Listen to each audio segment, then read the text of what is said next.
ஏழைகளின் சிரிப்பில் இறைவனை காணலாம். இது அண்ணாதுரை அவர்கள் சொன்னது.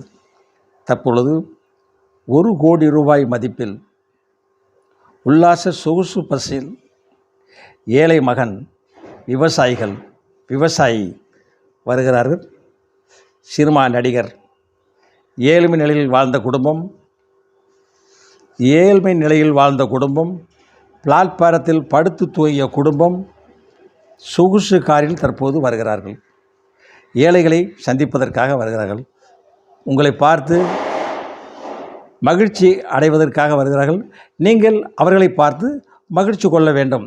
அந்த பஸ்ஸெல்லாம் பாருங்கள், உள்ளூரில் பார்க்க முடியாது. 1 கோடி ரூபா மதிப்பில் உள்ள சொகுசு பஸ். இந்த பஸ்ஸை பார்க்குறதுக்காகவே நீங்கள் போகலாம். யானையை பார்த்தோம், ரயிலை பார்த்தோம், விமானத்தை பார்த்தோம். இப்போ சொகுசு பஸ்ஸை பாருங்கள். கூட்டமாக போய் பாருங்கள். ஒன்றும் தப்பு கிடையாது. பார்க்குறதுனால ஒன்றும் தப்பு கிடையாது அப்படின்னு சொல்லிட்டு அடுத்த வீடியோவில் வரேன்.